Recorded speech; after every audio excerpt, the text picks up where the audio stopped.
Well, hello and welcome to episode 31 of the Money Talks. And today we've got a very special episode. I think we're doing this for the first time. We actually have our first cross border entrepreneur on the show. We've got Shelley Saxena of Sevamob and who's joining us from Georgia. Hey, Shelley, how are you? Hi, Narut. Thanks for having me on the show. This is good morning to you right now, or is it? I would imagine very early morning for you. It's almost noon time here, 11:30 a.m. Oh, 11:30. Okay, I think I've got my time zones incorrect. But thank you so much for joining us. I know we've had difficulty just coordinating on the time simply because of the time zones and the fact that you're so busy. But considering you're running a venture in India, I would imagine you get very little sleep at what people would call normal times. No, it works out well because I get up early in the morning. That way, I'm able to catch most of the people in India, and that way, also able to start my day quite early. So great. So what we're going to do today is, Shelley, hopefully take you to, because you've got a very interesting journey. IIT Roorkee, Cornell, IBM, then Saasmob, and then Sevamob, and your funding journey over here, and how you're running this business. So I know there's a lot of content for me to cover. Hopefully, I'll be able to get through all of it. But what we're going to do now is I'd like to really talk to you a little bit about your journey with Sevamob. What does Sevamob do? And then we can get into the story behind why Sevamob was started. So maybe for the audience, what does Sevamob do?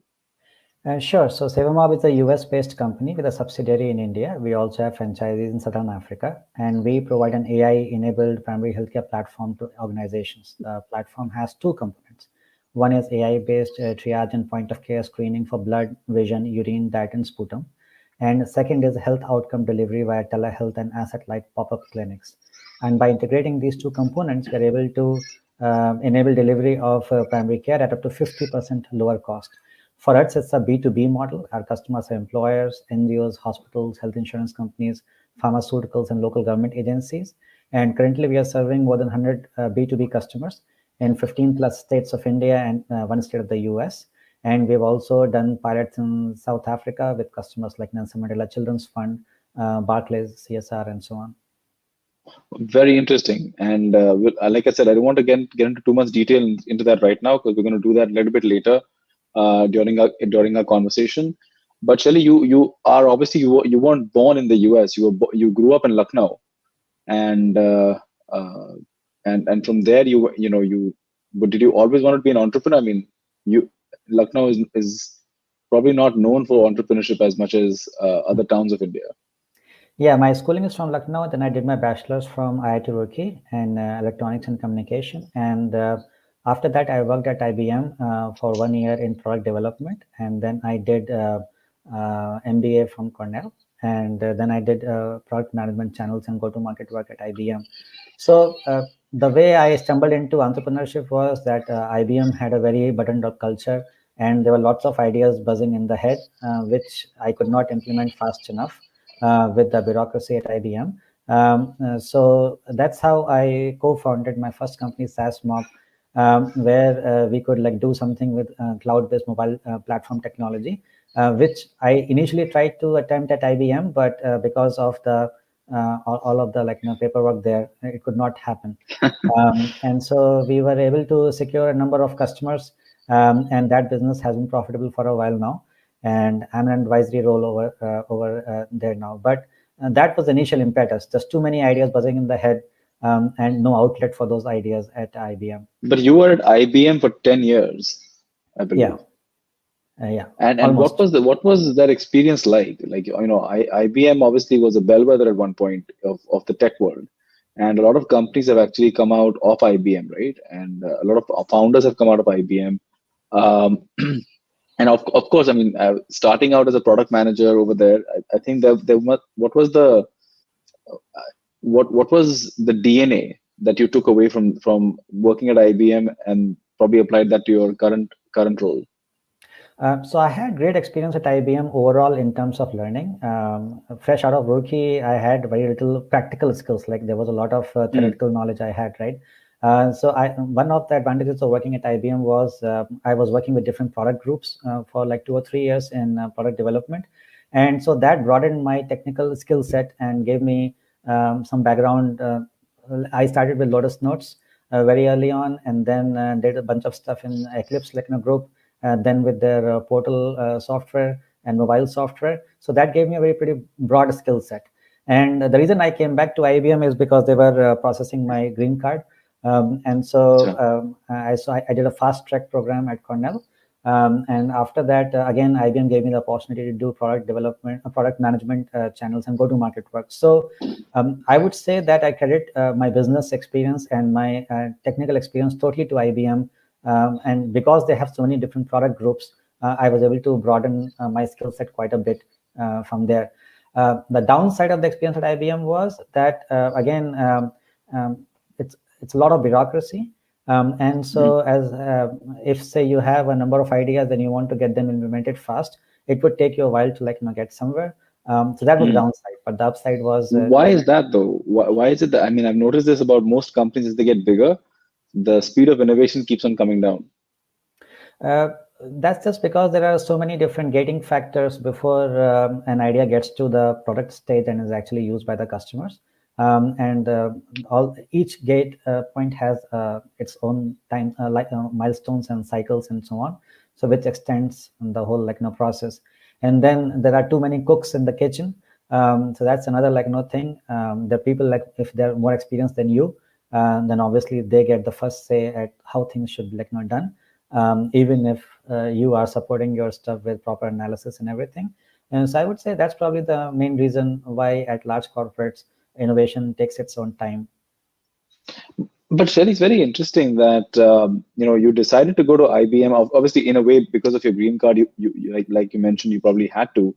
But it's a very interesting question because we've had a lot of guests that either after they graduated, joined like an established brand like an HUL or a ENY or even in your case IBM, and some people that directly went into entrepreneurship, right? But if you had to do it again, and let's imagine that the green card was not really the issue, would you actually want to work at an IBM for a couple of years before starting out as an entrepreneur? Or would you want to go straight away start off as an entrepreneur? That's a great question. I would say that I missed out on the tech boom in 2000, around 98, 99, 2000, because of this fixation with working for a big brand. And then once the green card processing started, that further led to delay of what I could have done faster. But at the same time, I would say that definitely experience in a corporate, experience with customers, experience with technology, that what makes you a successful entrepreneur, right? So there are pros and cons of doing it too fast and waiting for a while and doing it then. I would say I probably delayed it a little because of green card. I should have done it a little bit earlier, but I definitely loved my initial work at IBM. Yeah, I also believe that whenever we're evaluating startups, I think founders that have had a couple of years in a corporate, again, not a lot, but let's say if they've had a few years in a corporate, I've always felt that they're a little more settled because they understand process, right? They understand the results are not going to come from magic; they're going to come from process, and that because they've been part of such processes at a larger company, they have a tendency to create processes. I think that's at least my observation over the. That's absolutely right, Anirudh. So for me also, with that experience at IBM, while there was a lot of bureaucracy there, it did give me that insight as to set up processes in my own company, right? Which if I was fresh out of college and starting, I would not have that experience. The second thing is, since in both my businesses, it was a B2B model.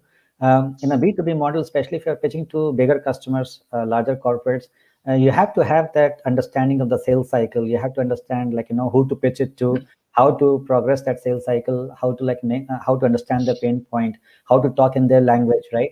If you're fresh out of very true, have that experience. Very true.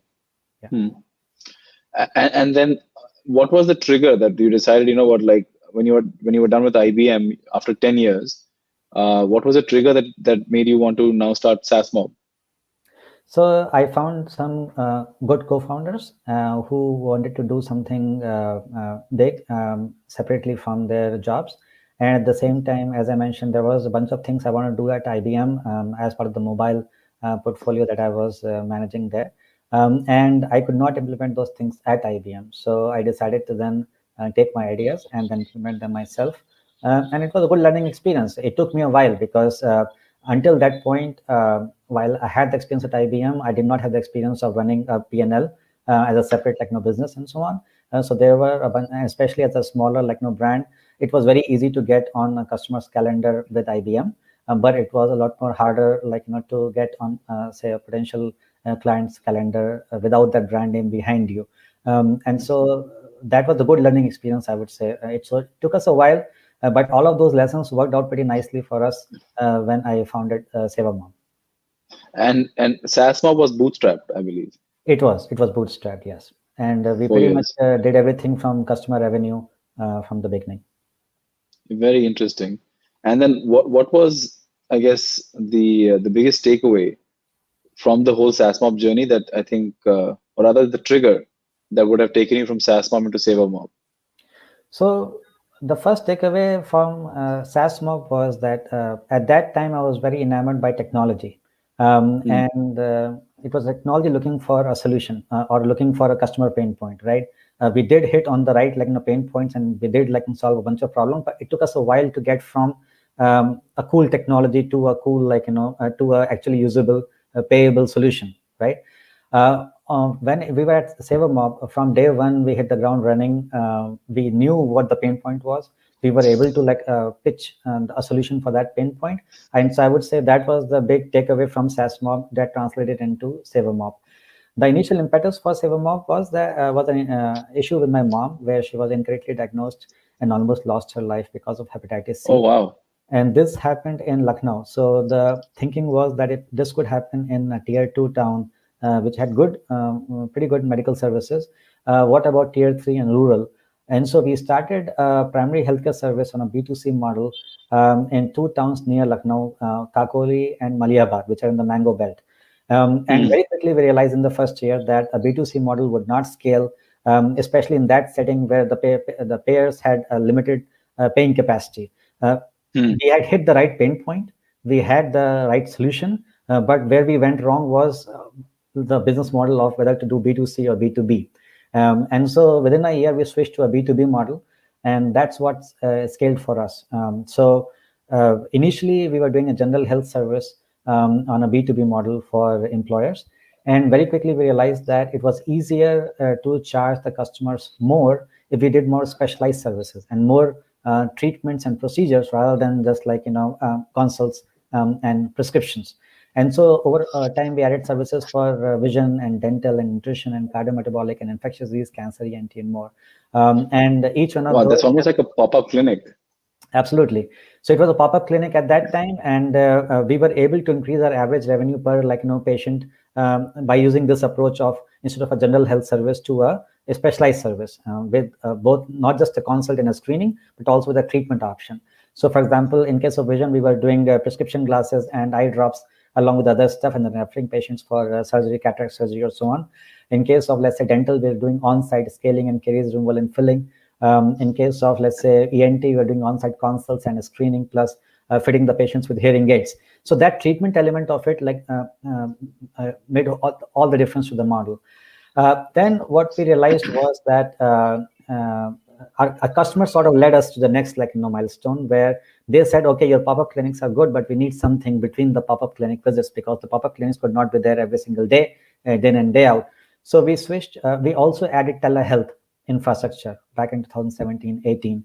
And in telehealth, we added three options. One was just phone-based advice, because a lot of customers we serve in underserved rural, they cannot really do video or web or things like that. And then also second opinions and video consults as part of the platform. And then around a year and a half to 2 years ago, there was a big learning experience for us that there were around 15% of our consults are in malnutrition. Because as you might be aware that in underserved populations, roughly 40% of the women are malnourished in India, whether low BMI or anemia or whatever it might be. So 15% of our consults were nutrition related, but it was very hard to find dietitians, especially standard dietitians who could serve not just in urban and rural. And when we could find dietitians, the cost of the dietitians was pretty high. So we developed our first module, Diet AI, which could be used by a nurse or a health worker. And we did this with this went hand in hand with supplements and behavioral counseling and telehealth capabilities. So that was our first solution. We did a study with Medtronic in 3 states of India. Our anchor tenants in that study were Vedanta in Jharkhand, SOS Children's Village in Delhi NCR, and Fullerton in Rajasthan. And in that study, in a 1-year study, we were able to improve malnutrition and BMI for 13% of the adult population in 1-year time period. And the diet AI was 96% accurate when it was evaluated by a panel of dietitians. So that was the initial impetus. And we were able to reduce the cost 67% by using a nurse with our diet AI instead of using a dietitian. So we saw the results there. Then we applied the next module, which was blood AI. The initial impetus for that was RFP from Government of Maharashtra, where this was point of care diagnostics for primary healthcare centers. But the turnaround time requirement for things like RBC counts and WBC counts was 2 hours. Now, if you are familiar with that, which I'm sure you are, Anirudh, that every single primary healthcare center, you cannot take a sample from there, go to a lab and bring it, do the results in 2 hours turnaround time. It's just not possible. It's not possible. Yeah, absolutely.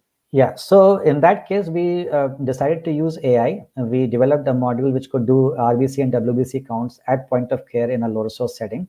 And so that's how we got into blood AI. And then over time, we added support for screening for iron deficiency anemia, because that's sort of tied with our diet AI also, right? The next thing for us was vision AI. So roughly 20% of our consults are in vision.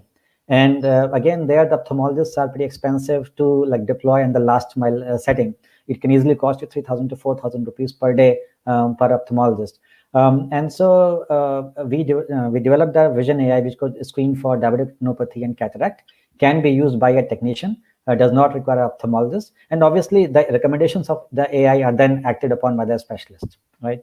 Then you are familiar with the government mission in India of 2025 TB eradication, right? Yeah. So, but the biggest pain point in TB is a good screening solution.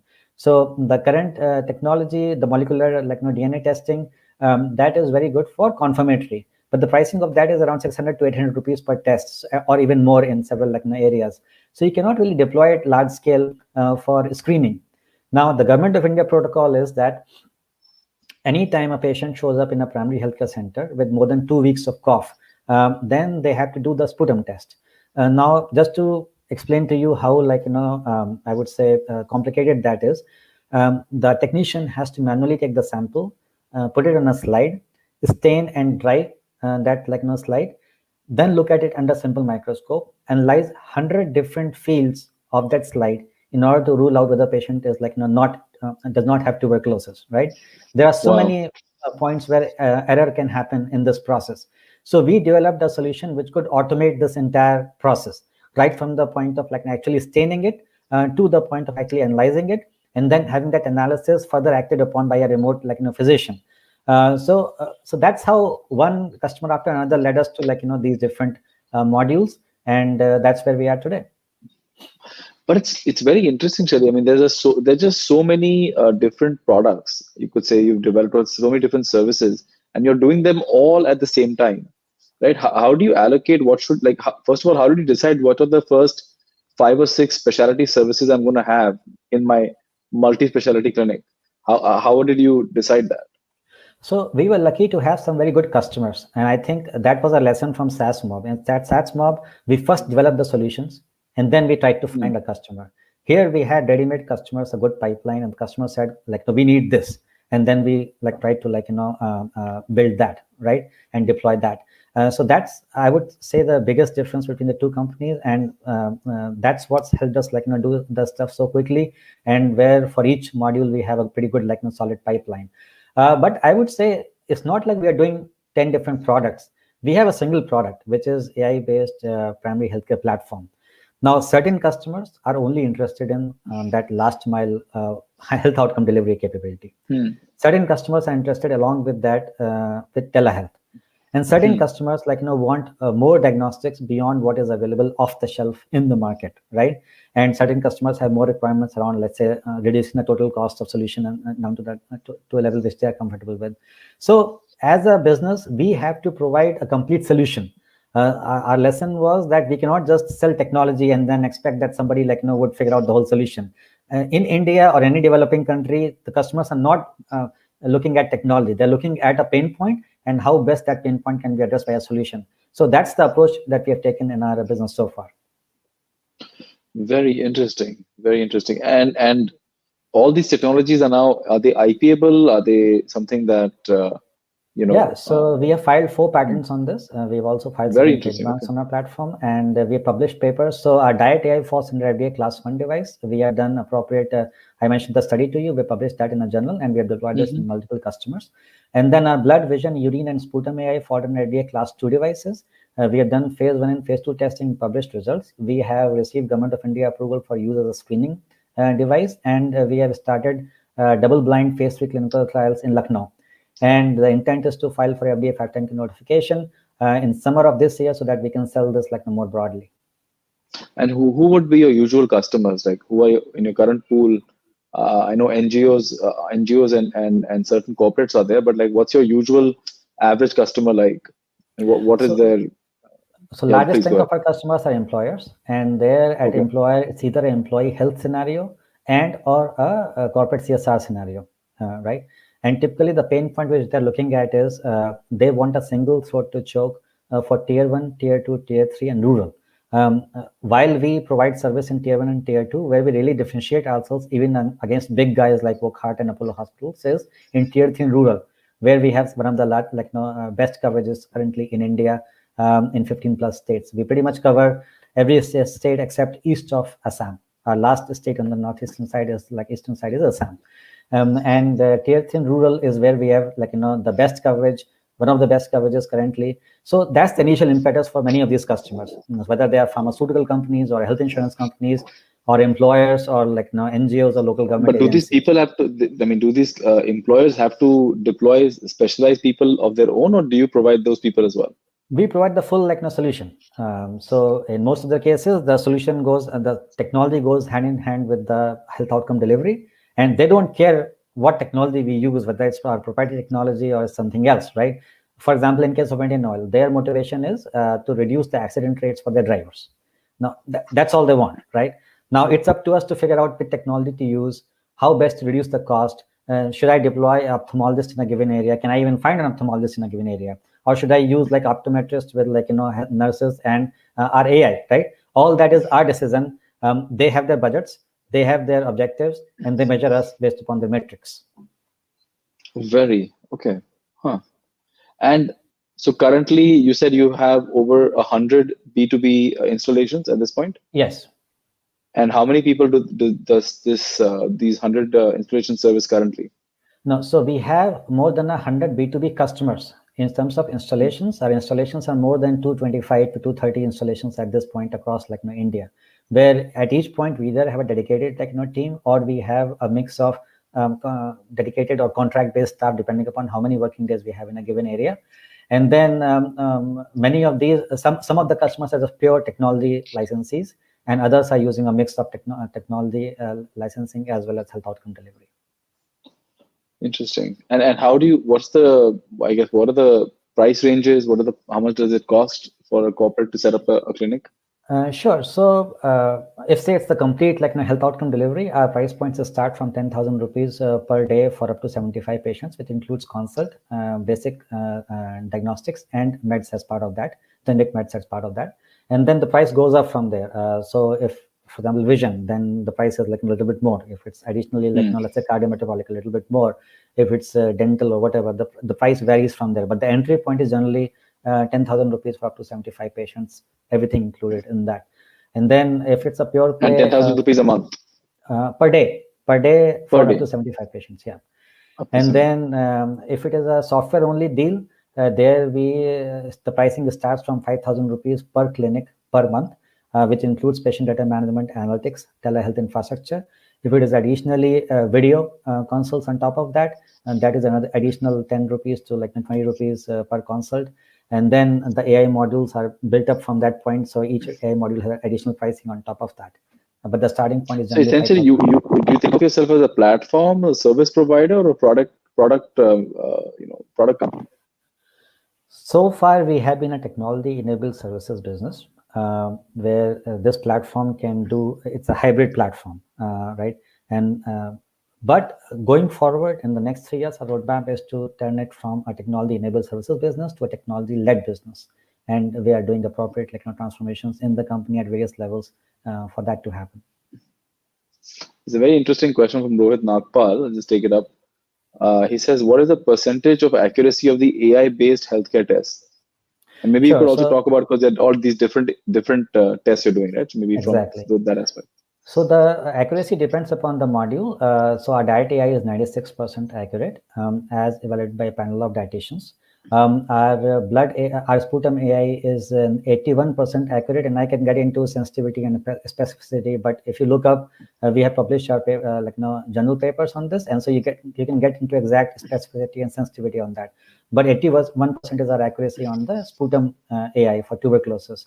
Then on blood, if it comes to RBC and WBC counts, our accuracy is around 80% on the cell counts. And if it is, let's say, iron deficiency anemia, the accuracy is more into 88% to 90% range. If it is urine, the accuracy generally varies from 85 to 92% depending upon which medical conditions we're talking about. For diabetic retinopathy, the accuracy is around 90 to 95%. So it depends. Actually, how does that compare to maybe what would be available in a city, like just as a means of comparison? So we position this as a screening technology. So if say you were, let's talk about tuberculosis, for example. If say you were looking at molecular testing, whether it's TrueNet or something else, then that is almost 98 to 99% accurate, right? But that is a confirmatory test. It cannot be done at scale. And so we typically benchmark this against, say, the same stuff being done by a technician, right? And so then getting to 81% accuracy where everything is tracked, everything is documented, it's actually pretty good accuracy for a screening technology. Yeah. And then in case somebody has a much more serious condition, do you then refer them to the city or to a larger hospital? How does that work? All of the above. So typically, if it's a primary, if the issue can be handled at primary healthcare, typically our health outcome delivery teams handle it themselves. If let's say it requires secondary care or tertiary care, that's when we refer them to the nearest hospital. Now, depending upon the area in which the care is delivered, the nearest hospital might be, let's say, nearest government hospital, which might be in a tier 3 area, right? Or if the service is being done in an urban slum or in a regular corporate, then it might be tier 1 to tier 2 hospital, right? So we have different contracts, different such escalation points, and different metrics on when something gets escalated. And I mean, then I want to ask you the really critical question now. So you sit out of Georgia, and here you have all your clinics and all this plethora of customers coming in on a daily basis across 230 locations in India. How do you manage all of that? So great question. So first of all, I have a very good management team, which is bulk of that is based in Lucknow in Uttar Pradesh, and they have been doing an excellent job of managing the business locally in India.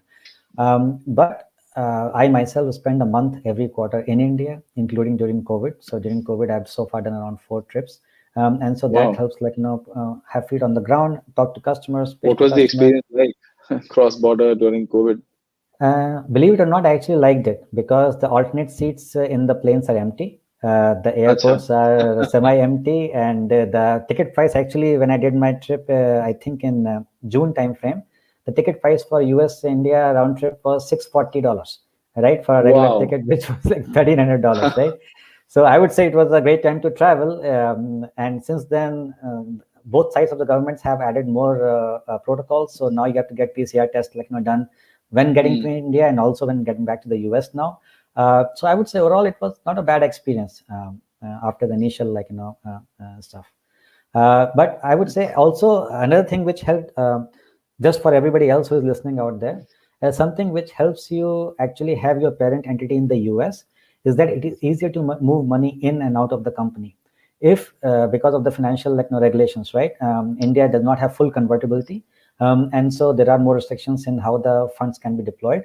And also right now there are a lot of restrictions in, say, especially grant money if some of you are trying to work in the non-profit space or even like social business, there's a lot of grant dollars available, but getting those grant dollars to Indian entity is a bigger question, just because of the rules and regulations right now, right?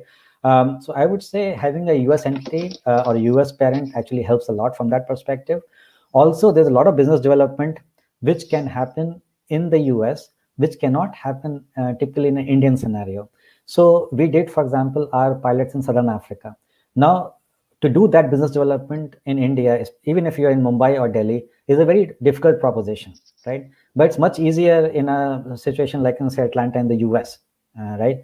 It was also easier to get early stage money, at least for us in the impact space in the US market. At that point, there were fewer impact funders in the Indian market, especially as our funding needs grew and were more varied.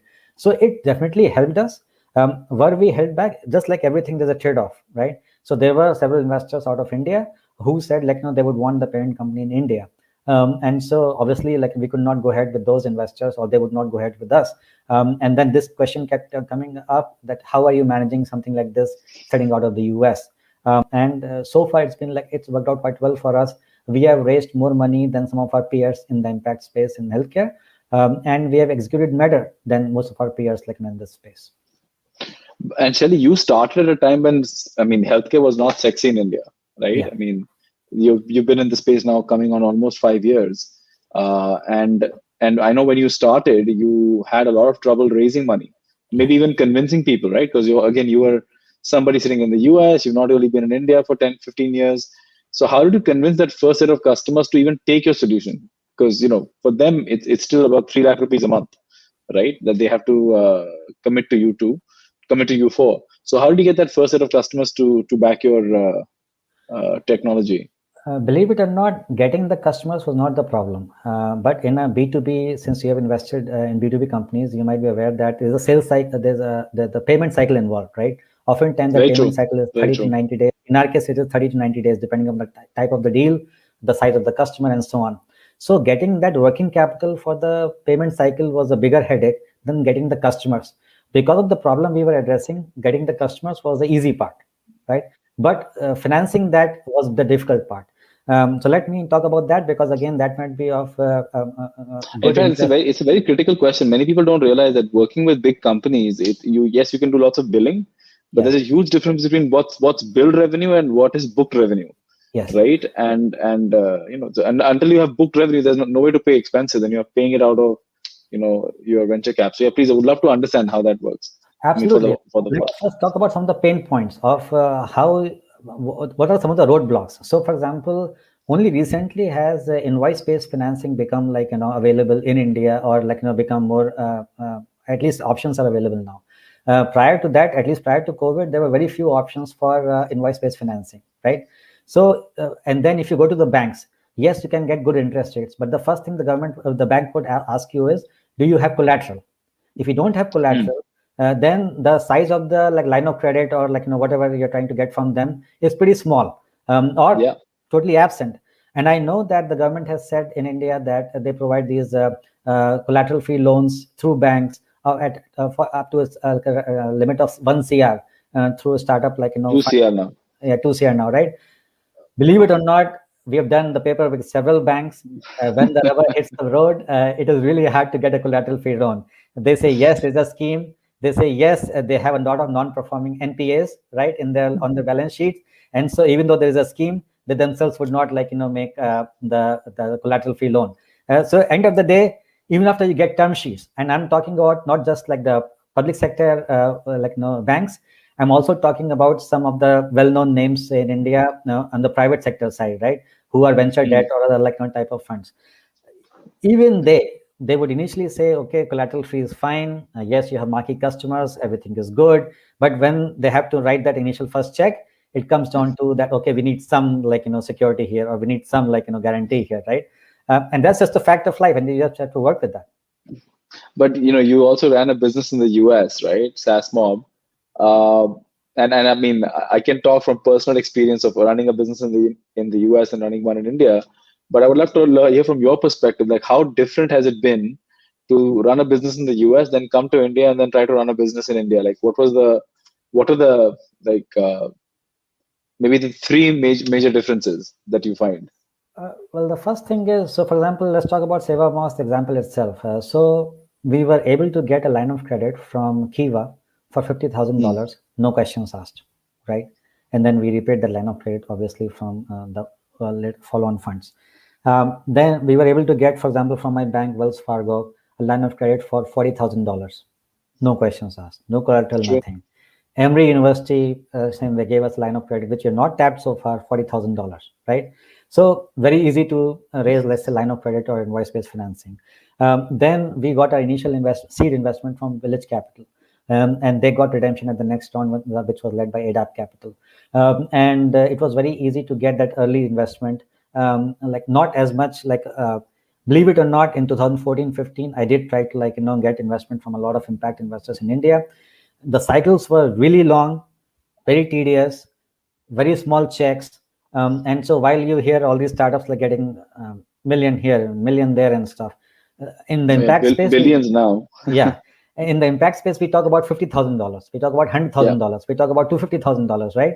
And while a normal cycle, let's say for commercial investment in the AI space can easily be a couple of $1 million at the DD cycle of, let's say, 3 months to 6 months. In case of impact space, you will spend 9 months to 12 months for $50,000 to $100,000, right? And even then, you don't know what's going to happen, even if you have everything lined up, all the right answers, all the right documents and everything. So that's just a fact of life. And so it was easier to raise money in the impact space from the US investors. I would say that was the biggest difference early on. Now I think there are more options available for impact investment in India. And also there was one lesson which we learned, which is to tweak our business model from a purely impact model to a model which was also attracted to commercial investors, right? And so we're still making that transformation. We're not completely there yet, but our last round was led by a regular commercial AI investor, early stage AI investor, AI Coin. And so I would say that's sort of helping us raise more funds. I think it's very important at this point to also explain what impact investing is, because I've made some impact investments and a couple of them have actually gone to do extremely well. One of them is almost a unicorn now. And it was, when I invested, I had no thoughts. I didn't even think it was going to become anything so massive as it has become, because I think they eventually went from impact to actually while they're creating impact for millions of workers across the world. It's a company called Tala out of the US, out of LA, in fact. But what I've realized is that they went, because they had a strong business case, they've also been able to attract, like you said, a whole plethora of investors besides just the impact investors itself. So for the benefit of some of the people that are maybe impact entrepreneurs today, what is impact entrepreneurship? Is it like charity? Is it running on grants, or what's the whole concept behind impact investing? No, so impact investing is not grant or charity-based investment business model.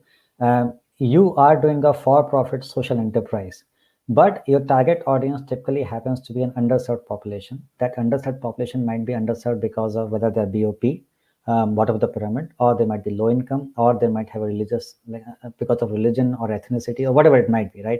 There's certain factor which makes that population underserved. That's number one. Then the impact investor is measuring it not just on regular commercial metrics like your revenue and unit economics or so on. They're also measuring you on the impact metrics. So, for example, in our case, it's not enough to just do consults. We actually have to prove, are those consults resulting in some measurable health outcomes, right? So, for example, in our case, we have reduced in different interventions primary care costs by 50%. We have improved malnutrition by 15%, up to 15% in different groups. We have improved vision issues by 25% in different groups, and so on and so forth. So, is those impact metrics which we have to measure, which we have to then report also as part of the business model, and that's what the impact investor is typically looking at. Then it may be a convertible note, it may be a preferred equity investment. It might also be recently more of impact bonds happening, where it might be a debt instrument, but then there is an impact metric tied to it. And so if you deliver on that impact metric, then your interest rate might be waived off or something like that. Oh, very interesting. And I think that's a very important point you just made, that impact investing does assume that you will return the money back. right? They may not take a bet on the return, but they definitely expect the principal back, if not any return at all. So I think it's a very interesting thing called the impact bond. I'm going to read up on that. So right now, I think Sevamob is available, obviously, in multiple cities, 15 states in India. How many countries are you available in? Currently, 2 countries directly. So in India and then in the US, in the state of Georgia, and then we have done pilots through franchisee in Southern Africa, primarily South Africa. We also have a franchisee for Central America, but we've not done any deployments in Central America yet. We do have coverage in Botswana, Lesotho, and South Africa. And so now I want to talk a little bit about your fundraising activity that you've had so far. I think you raised your first round from, like you said, Village Cap investments, right? Village Cap. And what was your pitch, right, to such an investor? Like, it was very early. It's 2012 is when you raised the money. And you were talking about sitting in Georgia and building all this technology and servicing all these millions of people in India. And 2012, mind you, India did not even have 50 million internet subscribers. We have 730 million today. But at that time, like, what was your pitch? What were you telling these Village Cap guys that they invested?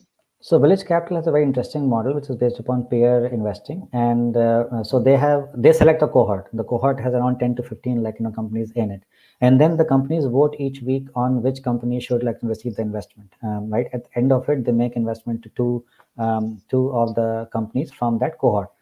So that's how we got an initial $50,000, where we had to convince our peers that we were an investable business. And the business made sense, and the business could deliver impact. Very interesting. Wow. And our next round was led by ADAP Capital. We have been very blessed so far that our investors have been very aligned with Sevamob and our roadmap, and so far what we have done. Some of the other investors, entrepreneurs, have not been so, I would say, lucky or fortunate as we have been. So that round included ADAP Capital, Impact Assets, and Rianta Capital.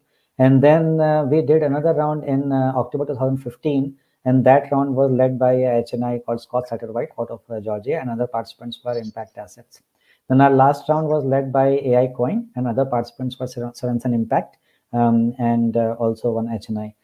So all of these have been very aligned with our roadmap and very aligned with our business model, and they've been very instrumental in giving us the right connections, because getting investment is not just about the dollars. It's actually also about the network that they introduce us to. And so we've been very lucky so far. All of our investors have been very aligned that way with us. It's very interesting. You got money from AI Coin, known for obviously making a lot of AI investments. Is actually a commercial investor, not really an impact investor. But I also read a comment where you said a technology only solution isn't going to get us anywhere. What did you mean by that?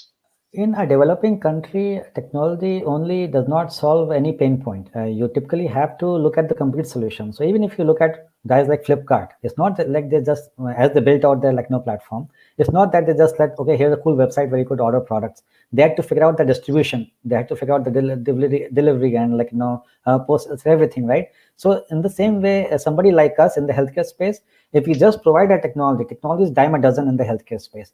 What we have to provide is an actual health outcome at the end of the day.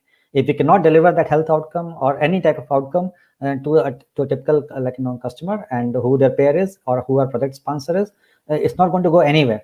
We can have all the best technology that we can. Ayushman Bharat scheme, does it really help, or does it actually become a competition now that most of your rural Indian population can go to a hospital and not worry about paying for any treatment up to 5 lakhs? Does that become like an impediment, or is that a complementary for you, for what you guys are doing? So for us, it's complementary, because as an entrepreneur, you have to choose your sweet spot, right? A lot of that Ayushman Bharat payments is for secondary care, and we deliberately decided to focus on primary care, whether that is from a technology perspective or from the health outcome delivery perspective, right? So there is no direct competition there. And then because of that, we all automatically have somewhere where we can refer the patient to, even if it is a BOP patient, right? They still have that cushion of 5 lakhs. Prior to that Ayushman Bharat 5 lakhs, there was already a government scheme. And the only thing was, instead of 5 lakhs, that RGBSI policy had a cover of 1 lakh to 2 lakhs, right? And you could go still. So the government rebranded that scheme, increased the question or the coverage on that to 5 lakhs, and many more hospitals are accepting that now. So I would say that has been very complimentary to us because our focus is primary healthcare only. Very, very interesting, Shelley. It's been an amazing conversation, and I think I just have so many questions that's back to back that are coming up. But we're running almost towards the end of our time. So I have a couple of questions, maybe more future or crystal gazing at this point. Like, where do you see Sevamob in the next 5 years?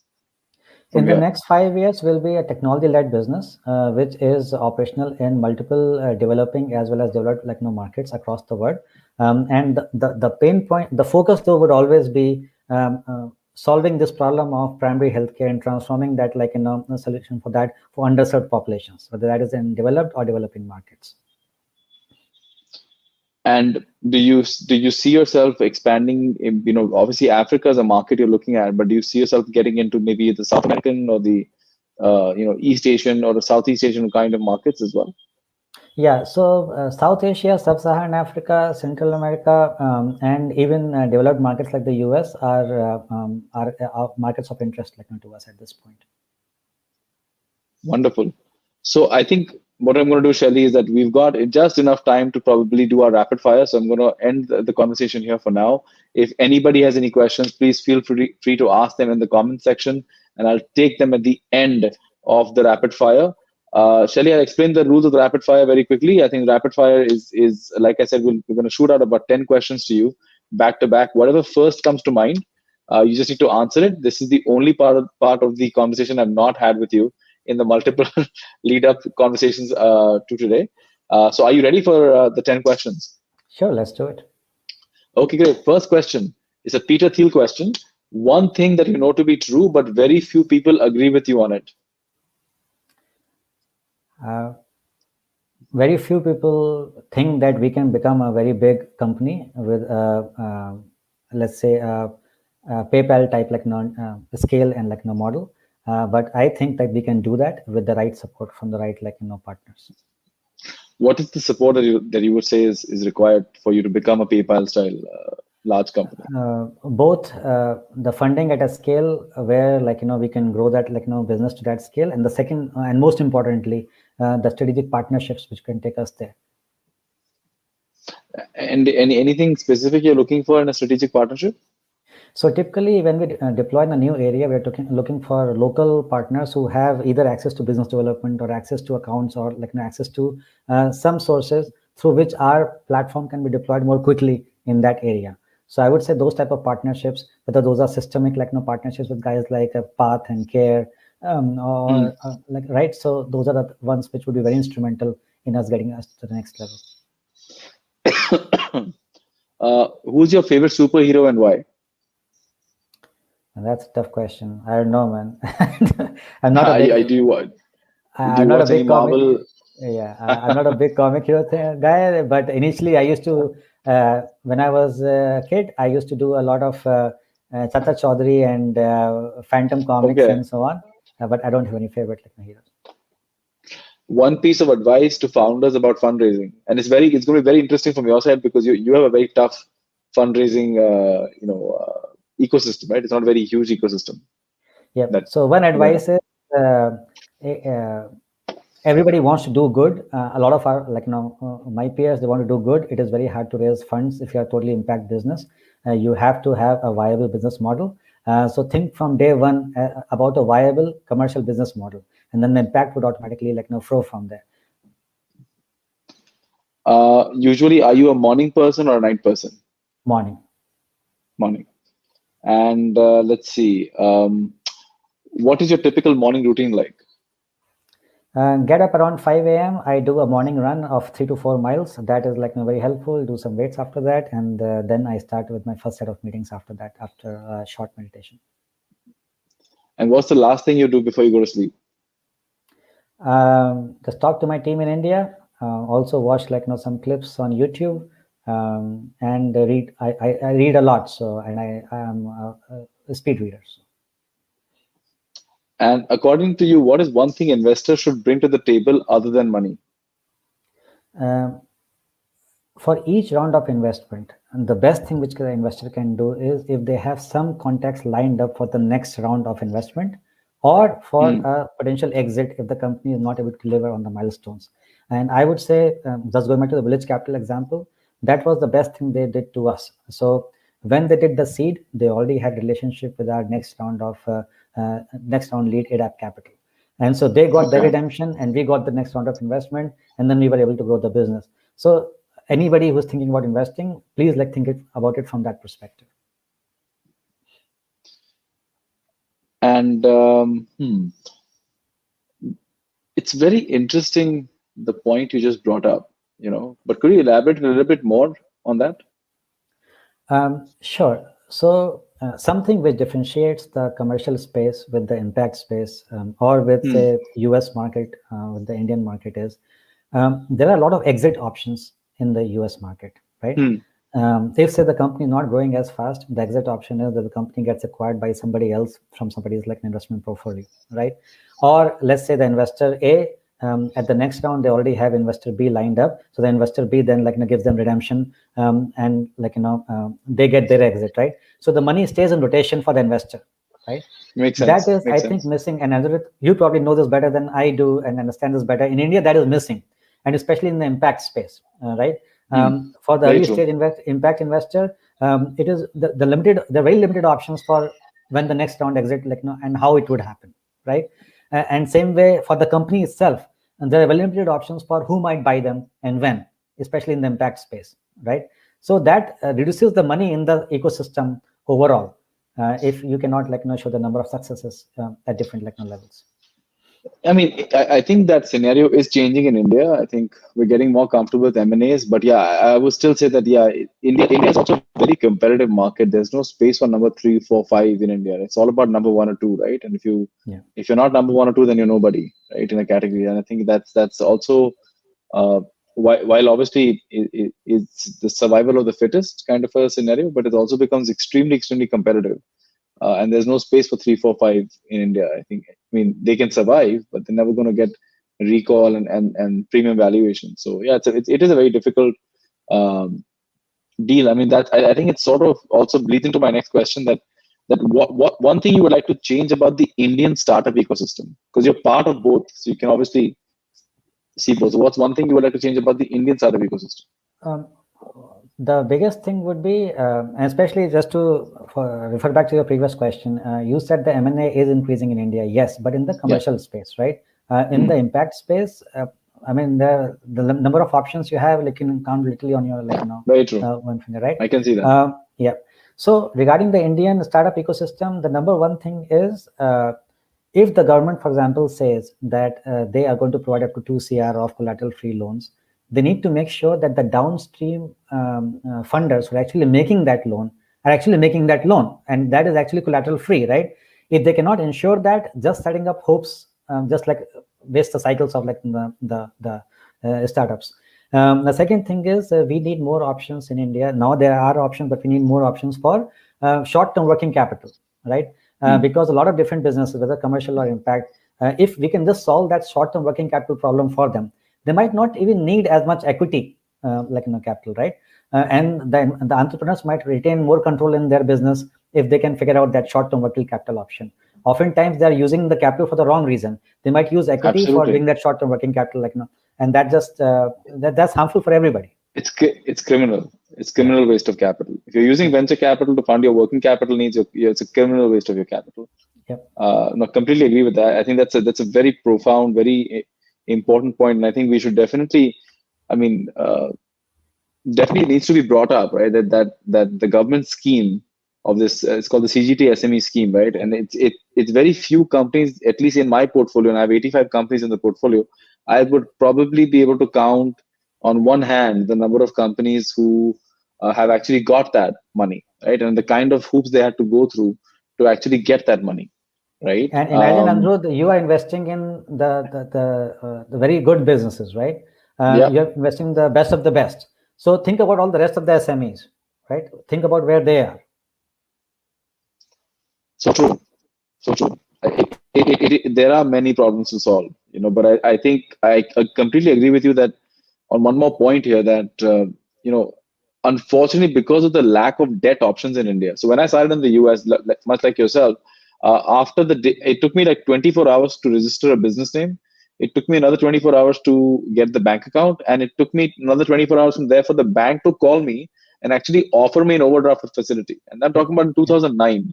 I started in 2009. I got $150,000 line of credit with I think I was at Bank of America at the time, and this is the bank calling me in the middle of a crisis, right? And even till date in India, I do not have an unsecured credit card. I don't have an unsecured credit card for corporate purposes, and the government definitely needs to solve this. I think it is. I can't even tell you how difficult it is for founders to actually run businesses when we cannot use, when we don't have any kind of a debt requirement. We can't use credit card. We're being forced to use debit cards on corporate accounts, which is again, it's just fraught with problems, because there could be lakhs of rupees or crores of rupees in the current account, and you're using a debit card somewhere. Something could happen, and I'm just surprised that the government hasn't done anything. And while they might be pushing it, the banks are just pushed back. So this is definitely a space ripe for. And another example, which is a more recent example, is of COVID assistance, right? You know how many MSMEs have been impacted by COVID, like negatively impacted by COVID, right? In the US, it took the government 3 months from start to of the program to actual deployment of the program to help the small businesses, right? We got 2 months of working capital initially as loan, and then later the loan was waived off and became a grant, right? In India, I do not know of any similar schemes for the SME sector, right? There's been a lot of talk, but I don't know of any such actual schemes. There has been a lot of direct payments to, let's say, the BOP consumers, right? There have been a lot of direct payments to other set of consumers. But guess what? A lot of these migrants who have lost their jobs or stuff, if we can just provide some type of support to the SMEs, all of a sudden those migrants will get their jobs back, or part of the jobs back, or part of the income back, and then rest of the market would build up accordingly along with it. Yeah, I think getting them back to work is going to be definitely the problem worth solving. Yeah. I think I'm going to ask you 2 last questions, and I've got a couple of questions from the audience. I think if you could pick the brain of one question, which company do you admire globally? And you can't say Tesla. That's a special category. I would say companies which have been able to solve, for example, a company like Uber or Ola, right? A very regular commercial business model, but think about the number of people who have gotten jobs or regular monthly incomes, full-time or part-time as a result of that. So they didn't start as impact business, but guess what? They have had one of the largest impacts in the last 5 years. Great. I think I'll ask you the one last question because we run out of time, Shelley. But the question I have is from Deep Desai Deep. His question is how should an entrepreneur find angel investors? It involves hard work, but I would say definitely if say you are in India, and it depends again on which space you are targeting, right? For me, impact space is what I'm familiar with from angel perspectives. I would say go to a lot of events like Sankalp and events like that. There are a lot of angel investors who come to those type of events, and also just if you have developed something, put your name out there. Do more of these type of podcasts or these type of white papers, so that your name gets out there and you can use as proof points with angel investors. Separately, if say you are in US or other places, there are guys like Fundable, and there's also an option in the US to do crowdfunding, and it is very easy to set up your campaigns on those type of platforms. I do not know, Anirudh, I don't know if it's coming up or it's already there in India or not, but in the you've US got Angel List, you've got Let's Venture in India already. Yeah. But doing a Red CF campaign or doing similar campaigns in the US market is very easy, and getting to the angels through those campaigns, it's very easy. So that in India, although I think we're not there yet, because there is a bit of a concern about marketing companies online. I think, but again, you can go to a Let's Venture or a Angel List and you can crowdsource investors from those kind of platforms.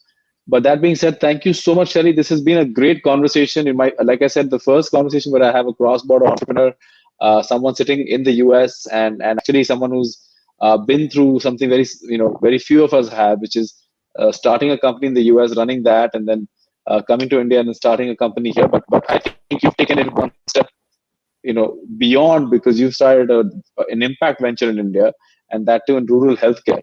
So it's definitely, hats off to you. I really wish you the best of luck, the best of like I just want all your hard work to pay off. Is all I could say. So thank you very much for your time, Shelley. Any final thoughts? Thanks for having me on the show. No, thanks for having me on this show, and good luck to all the entrepreneurs who were on this, watching this episode. Thank you so much. Thank you, everybody. See you guys next week on episode 32.